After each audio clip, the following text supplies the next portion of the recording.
All right. Hey, everybody. Angie Mayer with AFAA. I'm so glad you joined us here today for our AFAA Talk Show and our Friday Fun webinar for AFAA, all about group fitness. So today we're going to talk about how to build resilience and stave off stress. We're also going to talk about how to make you a strong instructor and how to use shelter in place to become even stronger. And of course, we're going to talk about those embarrassing moments, because if anything makes us stronger and more resilient, it's embarrassing moments. I have with me today Katrina Pilkington, who is an AFAA master instructor and an amazing artist in our field. And I have Dr. Rhonda Mays, who is also an AFAA master instructor, and she is also an amazing artist in the field, and she is also a licensed clinical psychologist. So let me just introduce them real quick and let them say hey. Hey guys, I'm Katrina. Nice to have you guys here today. Thanks for joining us. Hi, I'm Rhonda, and I am so excited to be here. Thank you so much, Angie, for inviting me. Of course, Rhonda and I go way back. We were AFAA master instructors way back when. And I think I met you, Rhonda, first when we did a training for what used to be the Practical Weight Workshop. So let's talk about resilience, because I feel like if there's ever a topic to talk about during COVID, I think resilience is where it's at. And I did a couple of AFAA video blogs, some Angie's tips on resilience, because I think resilience is just such a powerful topic. Everyone wants to know, how do I keep stress at bay and how do I build resilience? I think of resilience like those shoes that were popular for a while that had like springs on them. And so it's like you bounce. So if you fall down, you bounce right back up again. And when I think of resilience, I think the number one tool to kind of help us build resilience is to keep in mind that when life changes, we have to change with it. So we have to kind of go with the flow and find new ways to navigate life. What do you think, Katrina? I completely agree with you, especially being the mom of a 3-year-old who has taken over my house. I completely understand that bounce back feeling, because you can either stay down or you can get back up. And being resilient is what this time is teaching us all about, right? It's teaching us to adapt and change those plans and routines we had planned for every single day. They're gone. So we have to change up with it for sure. What do you think, Rhonda? I am agreeing with both of you all, and I believe actually what's very unique right now in terms, like as we speak about resilience and what's going on with the COVID, is that we oftentimes think about resiliency and we think about ourselves and what's happening to us and what's going on in our lives. How do I adapt in the face of the death of a loved one? How do I adapt if I'm informed that I have like a serious illness? But now we're not even talking about the adaptation of a community or a state or a nation. We're talking about the adaptation of the world. So it shifts and changes everything. So now we're just at a point where we need to not only be able to reflect inward, but also reflect outward and see and be able to like readily assess what's going on with the world at large, because we're in a time right now where everything is affecting everyone. Oh, I couldn't agree more. We are all playing off of one another, right? So it starts with us, but how we are is how we show up to the world. And that's the impact that we make on one another, right? Absolutely. And so our ability to adapt ties into someone else's ability to adapt. And that community spirit is kind of what strengthens us and sustains us. So I always say, rigidity is not our friend, right? Flexibility and adaptability. And one of my favorite words is to get rid of the shoulds, because shoulds are shame. So, I often will tell people, don't should yourself. And Albert Ellis used to say, stop masturbating. Okay, so the must. Can I say that on live TV? Anyway, so it's real though. So I must do this. I should do this, and that is such shame-based thinking, because I woke up this morning and I was like, I need to work out, and then I was like, no, I could work out, but it's not that I should work out. So what do you think, Katrina? I completely agree. It's like I said, all those plans we had go out the window. And especially whether it's little ones watching you or your significant other or friends or family, people are watching how you adapt as a leader. So even being a group fitness instructor who's not currently teaching because I can't right now, my audience is still watching my social media. They're watching what you do and how you're able to be gracious with what's going on. You can either take it as a challenge to be better, or you could take it as something that's going to completely shift your way negatively. And that's not what we do as leaders especially in the fitness realm, right? Yes. Yes. What do you think, Rhonda? Yeah, I think right now, a lot is hinging on, again, how we show up in our own lives and how we show up in other individuals' lives. Because, again, this is affecting the entire world. So we could like reflect back into a bubble and think about what's going on with ourselves, what's going on within the context of our families. But people continue to need us to be of service to them. I received like a text message where an individual was morbidly obese and he had on a mask and some plastic gloves and like a couple of other personal protective gear. And he's like, well, I have gained weight and become morbidly obese, but at least I'm safe.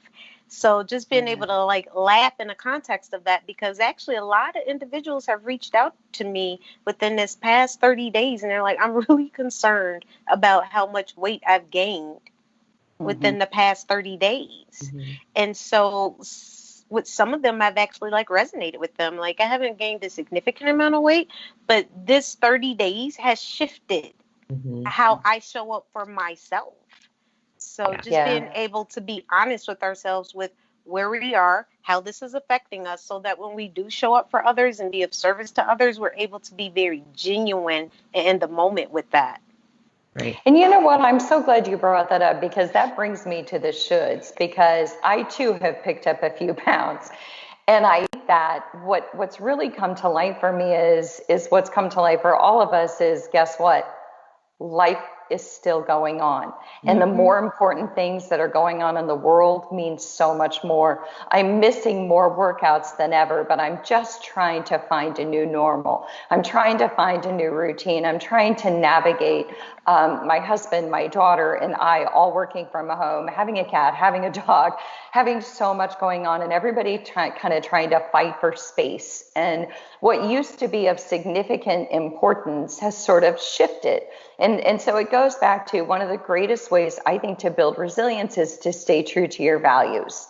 And I think that that's what I always come back to. I value health and fitness, but I also value family. And most Mm-hmm. importantly, I value balance. And so if Mm-hmm. sometimes one piece of my pie is bigger than other times, that's okay. So right now, my fitness pie is back just a little bit, but my family pie has grown exponentially. And I've become reconnected to friends and family in ways that I never would have thought that COVID would have been able to bring to me. So in so many ways, it's been a gift.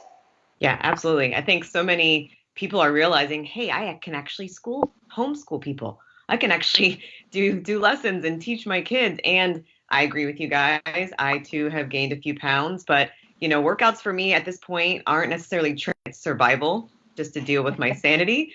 But I'm Yes. baking more with my little one. I'm doing more arts and crafts. I'm not physically trying to get to a place for any kind of race or anything like that. I'm just trying to be more present for her. And Mm-hmm. she loves it. And, I need a break every once in a while, but she loves being with me. And I 100% agree with you that I can't get this time back. And I'm not going to trade it for the world. Yeah. What do you think, Rhonda?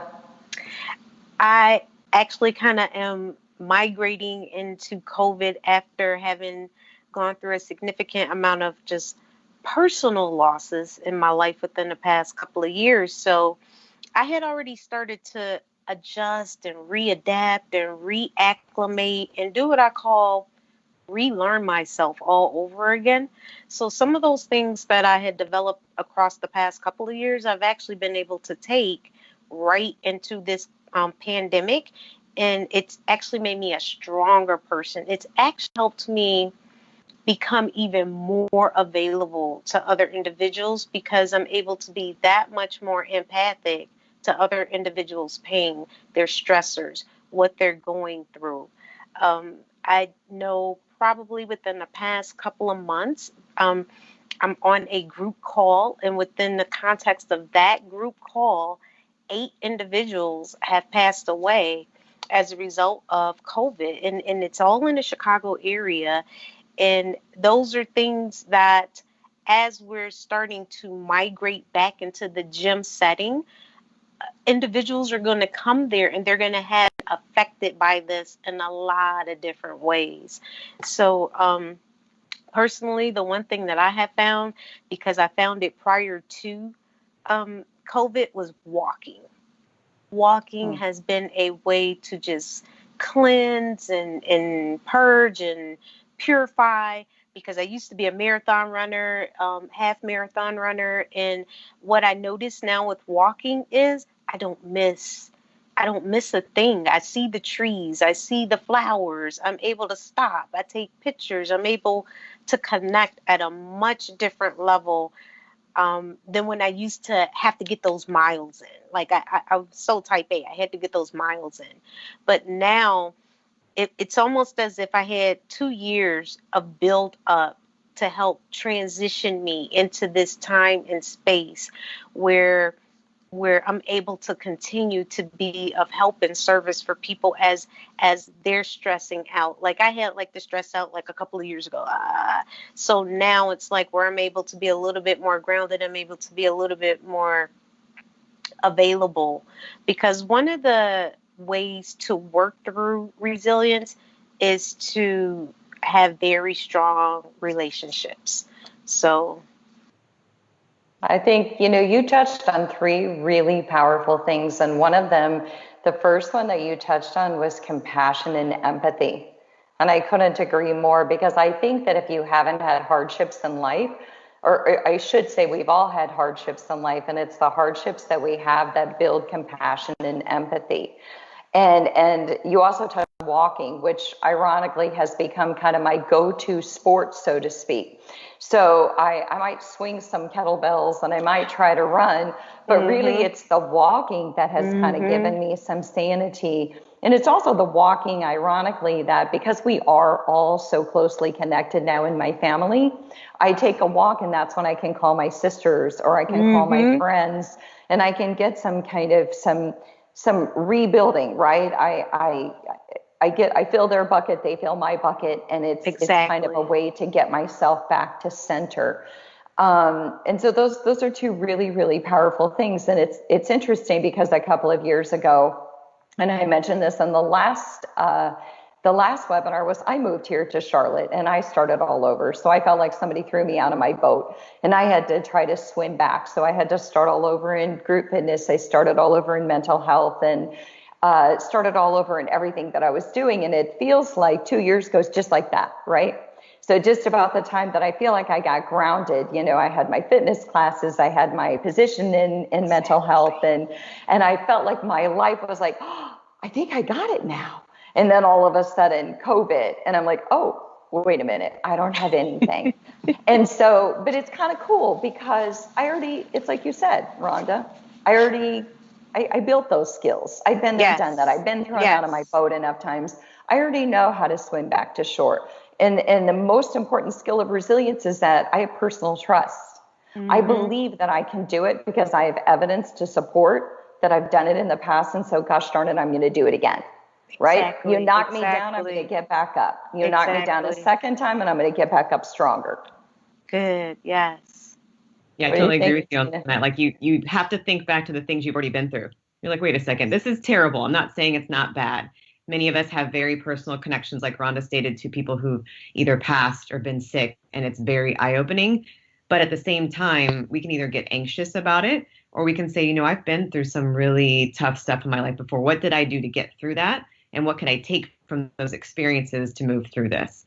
Because, Mhm. Rhonda knows I moved during all this out of state, and this is the worst time to think about Right. moving with a 3-year-old and a husband. But I could have either let fear hold me back or trust that I was supposed to be where I was going, and use that same experience going through COVID, going through any of the tragedies I've gone through, to get through it in a positive way and see it as a different opportunity for myself. Because like you, I'm here now and I'm like, I can't even teach classes. I can't really plug into the community. I can go for walks though, which we have done every single day. And I actually do nature scavenger hunts with my daughter, and that has caused me to step back and be like, oh, look, there's a butterfly. Oh, look, there's a bee. So slowing down and appreciating the little things, I think, is a huge part of being resilient too, because you have to realize that it's not as big as you maybe think it is on a certain scale. You have to take a deep breath and appreciate what you have. Absolutely. What do you think, Rhonda? You know what? I absolutely just lost my train of thought. You're good. I think it's because you said it so eloquently the last time you talked. I mean, you summed it up beautifully. Well, thank you. I was actually just kind of like listening to Katrina and resonating with her, because to be able to make major life changes during the context of a pandemic is that's a huge thing all within itself. Angie, just being a mental health worker just as well, like life stressors or marriages and moves and deaths, and it can be eustress or it could be distress. But to have to go through any major life stressors during the context of adding on an actual pandemic, and the only reason I keep bringing that up is because I know we're about to transition over into leadership, and it's one of the things that we're going to have to be very cognizant about as people are starting to come back into our class. Like, what are some of the good things that are going to mark leadership and listening, effective communication, and just being able to listen. So just for a second, I just was kind of like lost in thought because I was listening to Katrina, and that's going to actually happen to us as instructors quite a bit, because people are going to bring things to us back into them within this past couple of months that we're going to be like, wow. I agree with you. And I remember living in Las Vegas when that tragedy took place, and being very closely tied to that. Even some of my students who were there at that concert and going into class the next day being like, how am I going to teach this class? It wasn't even about teaching. It was about, like you've said before in your blog post, Angie, throwing my plan out the door and just moving and working together. We did a lot of group building. We did a lot of hunting, which we might have to step back now, unfortunately. But it was more about being empathetic with them and transparent to relate and connect on a human level, not just being a group fitness instructor. It's so much more than that. I couldn't agree more. And I think that that's why, Rhonda mentioned we're going to move into leadership. And I think that that is exactly why I tied using sheltering in place to strengthen your leadership skills, because it's so highly connected to leadership. Because when people come back into our fitness floor, they're going to show up so much differently, just as we are. And it's just about being grounded and coming back to what matters most. I think everything from the smallest things, like how we cue, right? So we sometimes get caught up in cueing about body image. Come on, guys, let's get those tight buns and big guns. And really, is that what really matters? Or should our cues be about positivity and body promotion? And, this is what's going to make you feel good from the inside. This is what's going to build sustenance. And so getting away from cues about body image and all those types of things, and just showing up as a positive, strong force. And one last thing I want to say, though, before we pass off on leadership is resilience doesn't mean that we never fall down. Right? I've fallen down a lot. Resilience doesn't mean that I haven't bawled my eyes out on the way to the gym, because I have more than once. Resilience doesn't mean that I haven't had something happen literally as I'm walking out the door to the gym that has sent me into a tailspin. I've cried the whole way there, but I've had to learn how to kind of compartmentalize and put it away for a minute. Resilience just means that no matter what takes us down, somehow we figure out a way to get out of bed in the morning.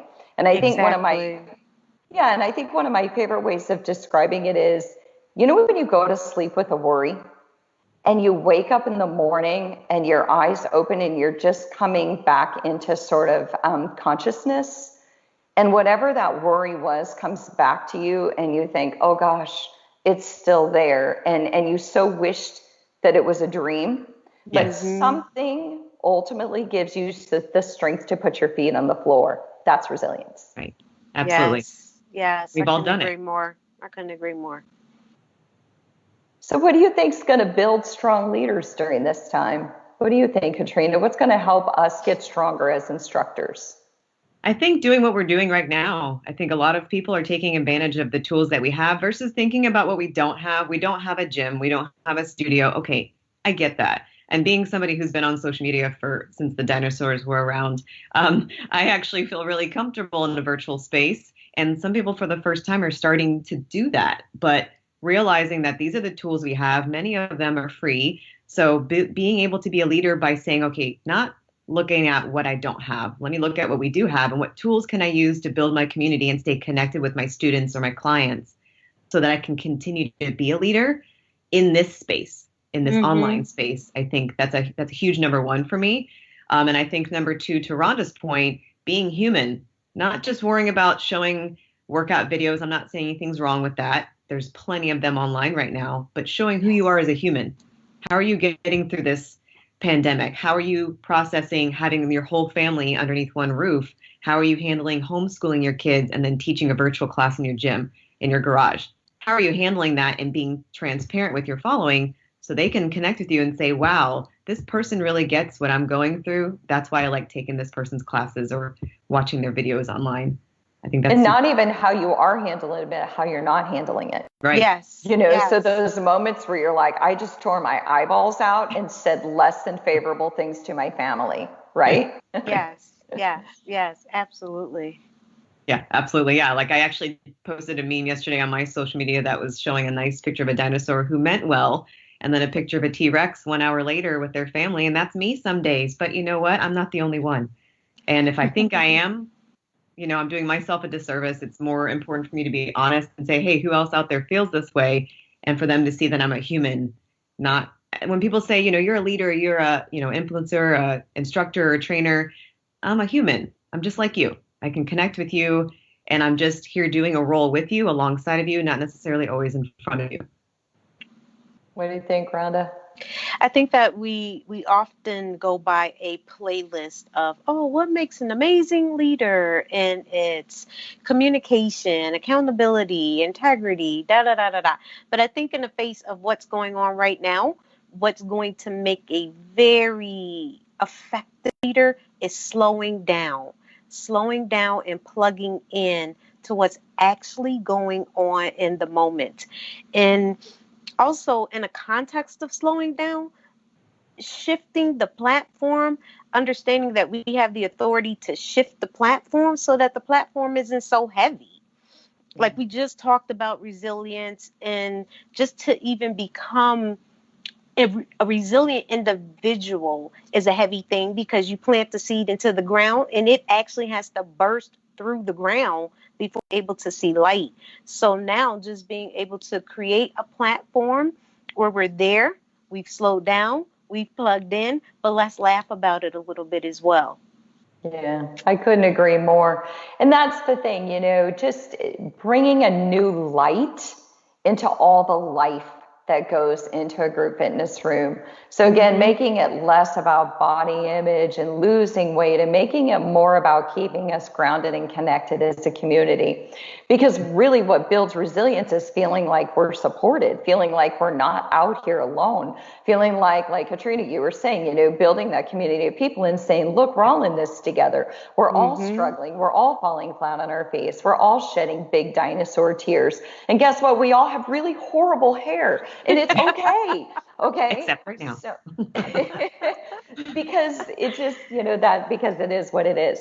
So, one of the things I did an AFAA video on, are you making these mistakes? 6 ways to spot a bad instructor. And one of the things that I said was, instructors who teach to a plan instead of teaching to people. Yes. And I think that is going to be more powerful than ever. You know what? Throw your plans out there. Yes, we want a plan. Yes, we want a guideline. But what's going to show up is kind of a bunch of frail humans, a kind of some humans who've been scraped and scarred a little bit, and life looks different because it is. And so let's teach to people. Let's teach gently and carefully and recognize that we don't need to go in and let's do HIIT training because this is going to burn the most calories. Yes. How about if we don't worry about that? How about if Right. we remember that most of us have just been walking every day? Yeah. And Exactly. so just remembering that we're teaching to humans, we're not teaching to a plant. What do you guys think? I think that like I completely agree with what you're saying in terms of like teaching to humans. I believe, and I'm just kind of like putting this out there, and I can see what you all think about this. But as we begin to migrate back into the gym system, people are going to come back to the gym and they're going to bring all of their stuff, their lives, their stories. They're going to want to share, especially in Group X, because we're just so communal in Group X. And one of the things we as master instructors constantly teach and reinforce and reiterate is not overstepping boundaries. So I believe one of the things that we as instructors need to be aware of is when we enter back into that gym setting, we need to be able to know how far we're going to allow ourselves to be stretched, because people are going to want to pull and take us possibly in different directions whereby we could be possibly overstepping boundaries. So it's great to want to be an amazing leader. It's great to want to be able to be of service to the individuals, but I also think that one of the things that needs to be at the forefront of as we enter back into the work situation is how far and how much am I going to allow myself to be stretched? Because it's one thing for me to be able to listen, but it's a very humbling thing for me to be able to say, I hear you and I want to be here for you. And I want to direct you to someone else or to this group. I want to make a suggestion for this, because we're going to need to continue to take care of them, but we're going to also need to continue to take care of ourselves. Flight attendants do it best when they kind of point out what an amazing leader is. Secure your mask, then help the person right next to you. So. No, I think that's a fair, true thing that people want to think about as trainers and instructors, where yes, we're all going through this crazy time right now, but don't forget your scope, right? Like don't forget your scope. Yes. But be creative by doing circuits where you have teams of 3 to 4 people, right? Let them talk and have that sense of community, but just remember who you are and what your scope is. And if, heaven forbid, somebody comes to you with some sort of serious issue that's outside of your scope or has a question about something, as much as you really, really want to connect with them, just make sure that you have that circle of support around you to refer them to. But doing things like getting them in group circuits together might be a great way for them to exercise together, vent together, talk together without having to always tug at the instructor, because it can be a lot. I love that. I think that both of you that's a great way of looking at it, because it's really about self-care for us as well. But again, we can use the communities that we build to help support one another. So even though I work in mental health and I'm licensed in mental health, I can't bring mental health into my fitness classroom. Absolutely. Because I can't act as a prescriber in the fitness environment. But all of that said, that's a great way of putting it, is that we use our communities to build our communities. Right? We provide one another support, which is why everybody loves group fitness so much. Right. So we do have a question, by the way. Lauren wants to know how we would suggest that we keep our how we would suggest that we keep our teaching skills strong during this time. And I have a suggestion. I was thinking kind of what we've talked about. There's so much content online right now. Yes. There's so many Zoom classes. And a lot of times we'll say, well, I don't have time to take other people's classes because I teach X amount of classes a week and I do blah, blah, blah. But guess what? There go those excuses, because none of us are teaching classes right now unless we're teaching them online. Right. So to me, this is the perfect time to get on some Zoom classes, take other people's classes, but it's also the perfect time to do certifications and training. So I just finished another certification online. And those of us who are education junkies, we can't help ourselves. So I just went through another certification. taking Zoom classes, doing anything and everything you can to use whatever time you can sneak away to get on your device and continue your education online. It's not the same as live, but guess what? It doesn't take away from the integrity or the quality of it. What do you think? That's a good point. I think watching the videos on Instagram, and I do take people's classes, even if I just dial in for a second to support a friend and, give some likes, I can take away from their cues just as I would going into a class. And to your point, I don't have to go driving to 10 different classes. I can just go on Instagram Live or go on Facebook Live. Or even if instructors want to get together in little clumps and say, hey, let's just do a group Zoom. We can each teach like a minute or two of some sort of content. Can you give me feedback? Because to one of your previous posts as well, it was being open to feedback. Your peers are going to tell you things not because they don't want to see you do well or they don't care about you. They're telling you the truth because they want you to be better. So asking for feedback versus just constantly putting that content out without stopping to say, what can I work on? What is an area that I should take continuing education on? Should I maybe work on? I love you because you watch my videos. Yes, I did. Rhonda, what do you think? Yes, I was actually going to say something very similar to Katrina. It's a little different spin, and it probably causes one to be a little bit more vulnerable. But one of the things that I've done is actually videotape myself, sent it to someone, requested their feedback. So I have my own feedback. So I have like a dual feedback system. I have my own feedback about what I believe I saw and how I believe I show up, and their feedback as to what they saw, because those two perspectives can be like similar and somewhat different. So that's a really strong way to kind of highlight and gain insight into what your strengths are and what your weaknesses are and what your growth edges are. Like, you could do this a little bit better. Sometimes you don't smile as much. I notice now exactly when I go into my head. And it's real clear to other individuals when I go into my head, because I'm completely in my head. But to be able to just like see yourself on screen, like, oh, wow.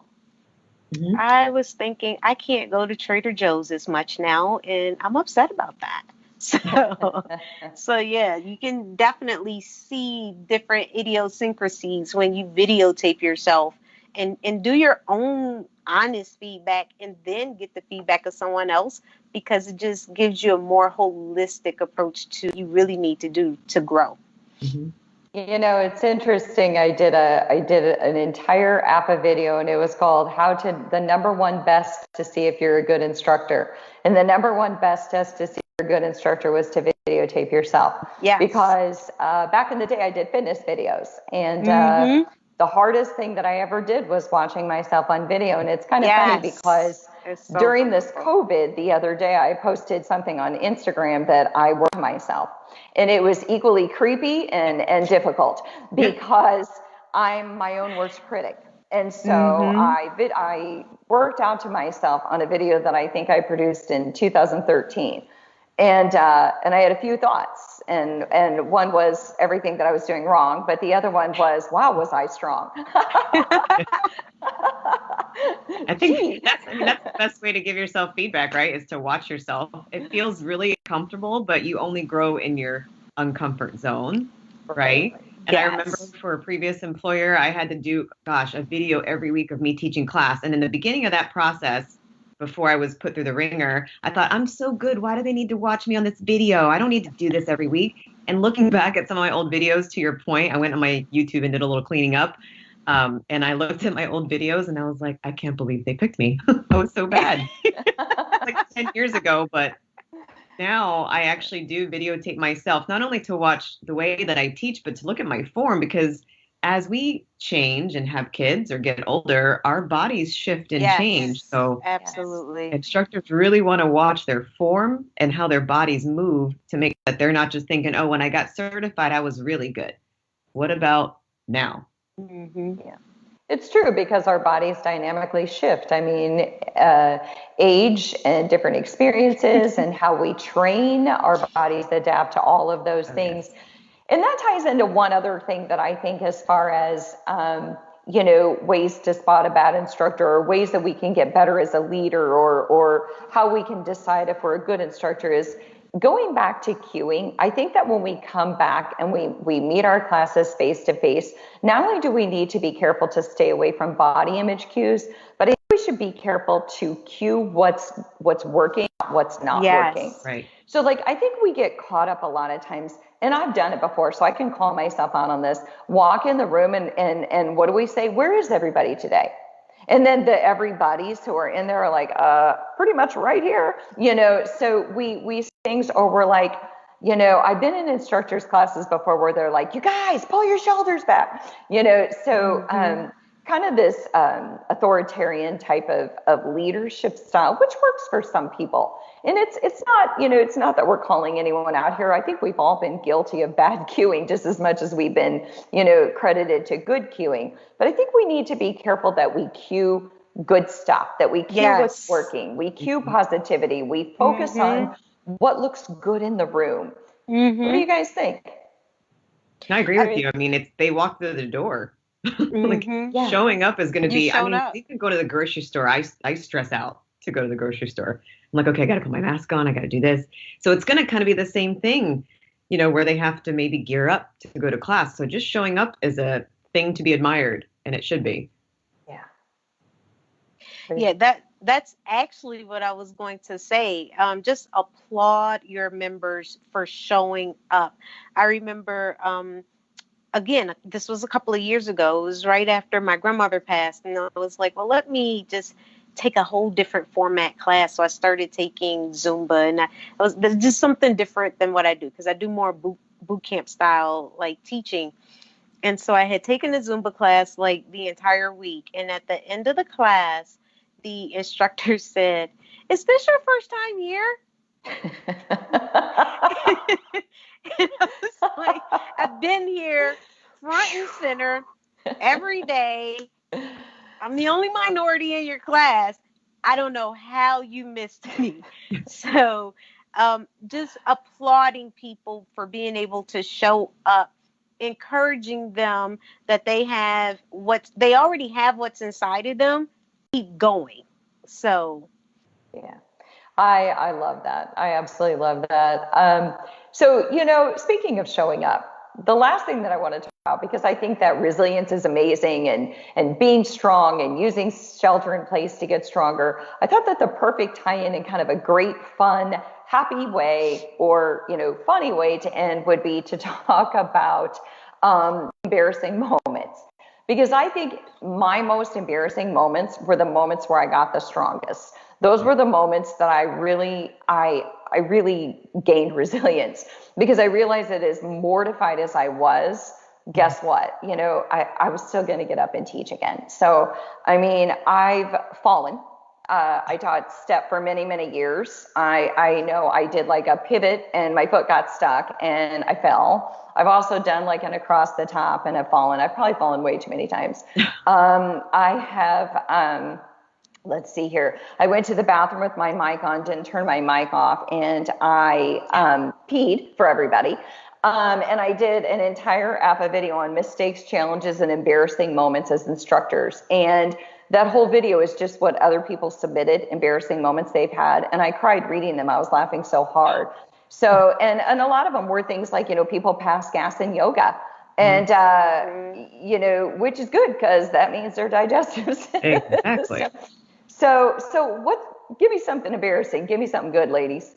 Katrina. I mean, I have messed up so many times that I just kind of roll with it. But I remember two in particular. One time I had to go teach an entire workshop and then also teach a group fitness class, but I didn't have access to the building. And it wasn't the coolest day of the year. And I had to end up doing this workshop and a class outside on the cement with everybody and just pretend like I was just going to roll with it. But that's what I did. I just rolled with it. And then the second time, like I said, having to teach in front of peers can sometimes be the most stressful. And I had to teach an entire, like a format that was Pilates, so a lot of down dogs and those types of things. And then was given some feedback that perhaps I didn't do the legging test. Oh. And, now every time I go shopping for my pants, I just make sure I check it in the down dog. All right, Rhonda. That's hilarious.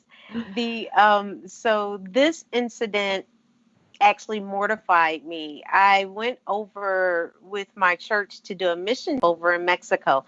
And while you're over in doing your missions, you actually like take your skill set and you help the individuals that are around you, and everything is happening inside the context of the church. And here it is, I'm going to teach. I'm up in front of all the people, and I had been with them for a couple of days. I love them. They love me, even though I speak not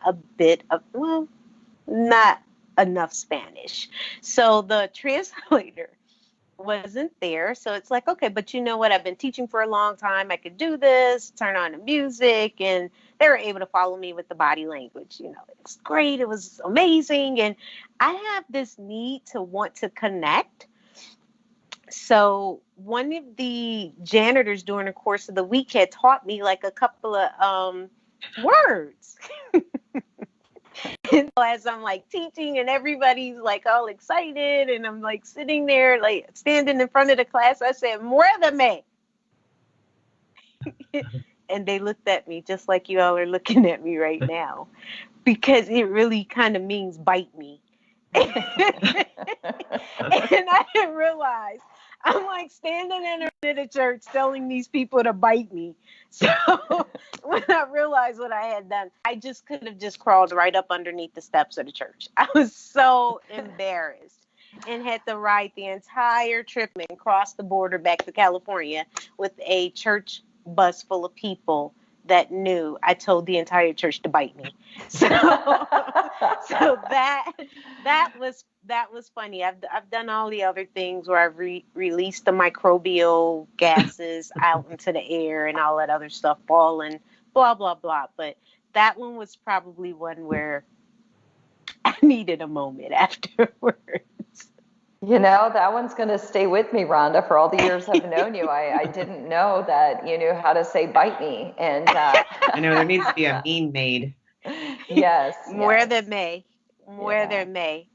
Yeah. Well, you know what, ladies? Yeah. It's been pretty amazing to you. I certainly appreciate the honor of you guys sharing space with me on our AFAA Live TV show, Facebook show, webinar, whatever we call these things these days. But I do appreciate you staying connected, and I appreciate most of all our group fitness community through AFAA. I appreciate you tuning in. I appreciate your support. I appreciate your loving energy and the fact that you want to come in and you want to come together and you want to keep us as a global group fitness community connected. Because if there's anything we all want the same thing. So stay tuned next week because we got a really cool and kind of fun surprise for you. But thank you again, ladies. Really appreciate it. Thank you so much for our having producer. me. You all have a good rest of your day and a good weekend. Thank you, guys. All right.